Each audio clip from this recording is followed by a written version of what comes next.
EIN for free. What else can you do? I mean, if you go get a business card, you still gotta pay $10. You put some money into the business. You know, if you want to get your products, I don't know where they serve products for free. Amazon charges, as far as I know, so you can get those for free. So I hate when they do that. And then you see all these people who you can tell they signed up or they're asking all these questions. Like, no, there's no way you can do it for free unless they're going to give you the money. You're not going to do this business for free. There's no way you can do that. A mentorship is long term. No formal assessments or feedback. Most of the time with coaches, they're going to do feedback. They want feedback on how they did, and they also want to give you feedback. And you have to be able to take that feedback. Most of the time, you know, it's feedback that you need. And a lot of times, you don't want to take feedback from somebody you know.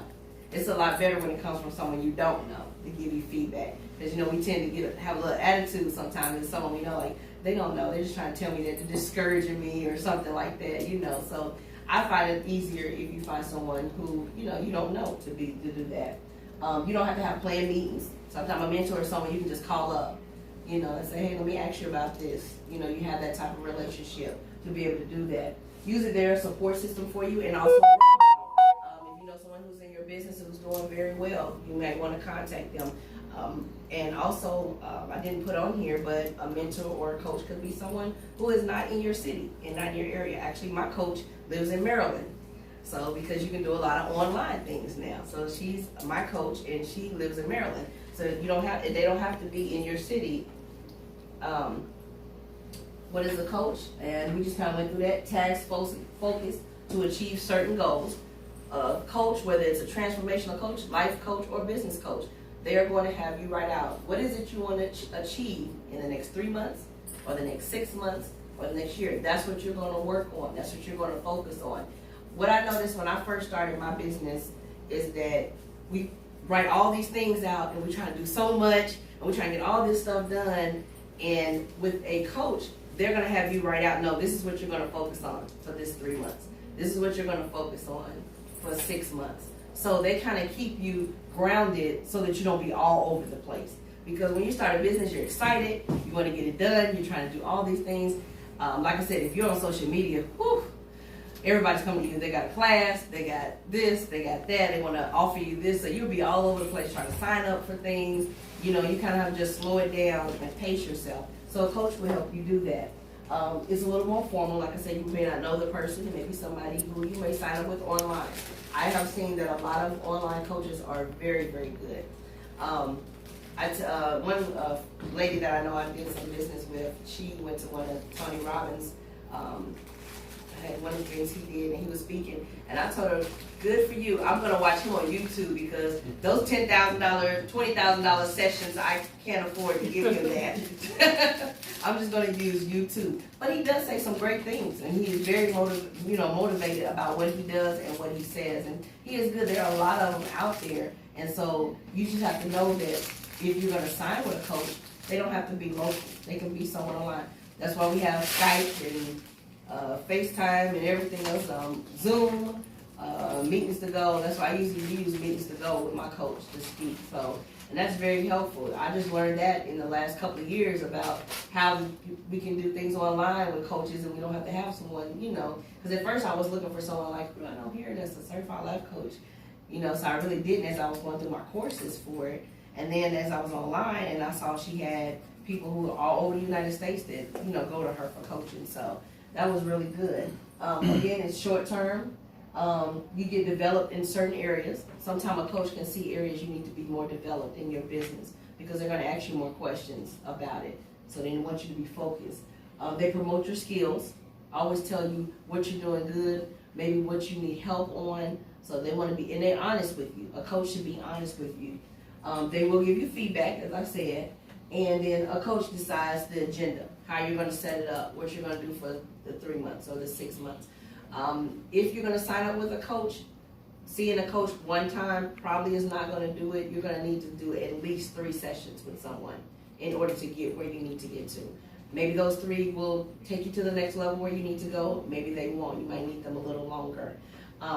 Also, when you sign up with a coach or a mentor, just make sure that they fit you. I always tell people, when I take applications for clients, I give them a client intake.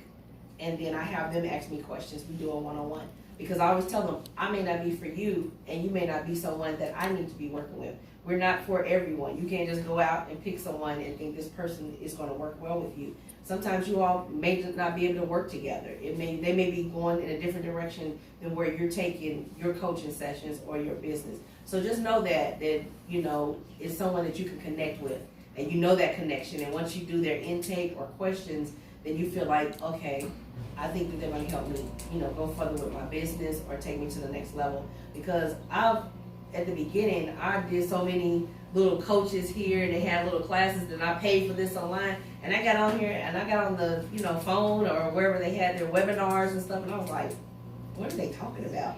You know, or it might have been they were just doing a whole lot of fluff, and it didn't do anything for what I wanted. You know, they had this great title, but then when I got on the call, it was like, okay, I paid for this, and this is not what I really wanted for my business. So it's the same as choosing a mentor or a coach. Kind of have those one-on-one dialogues. Figure out if that person is for you.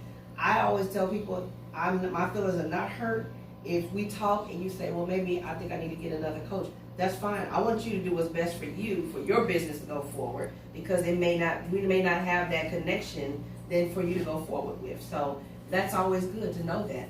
Yes. But are you recommending certain types of questions to ask a mentor or a coach to kind of identify if they're a good fit?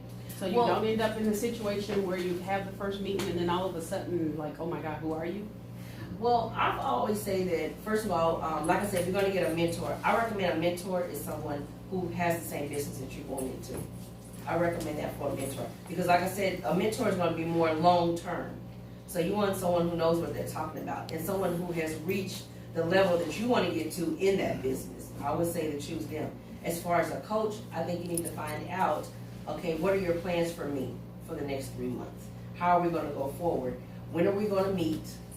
You know, ask them, when are we going to meet? How often are you available? If I need you, can I text you? Can I email you? You know, you don't want someone who you send them information and then you have to wait 2 weeks and you be like, okay, what happened to the, you know, I'm emailing, I'm trying to figure out what's going on. Because some people we do it all the time, we take on too much. You know, so figure out if they have time for you. How much time are you willing to put into me for me to excel with my business? You know, ask them those questions. Ask them as far as when you make out your plan and your agenda, what happens if I don't achieve it? You know, are you going to give me more time to do it? Is there going to be another cost? You have to know these things. I think you can kind of pick up where that person is at when you start asking those type of questions. You know, if this is someone I need to go further with for this period, or if it's someone that I may not need at this time. I may need to focus on someone else. Like I said, I did a couple of webinars like before I chose a coach, and I went on their webinars just to see what they were talking about. You know, I would say most people have YouTube videos. Most people are on Instagram, Facebook. I would look them up. Always look people up.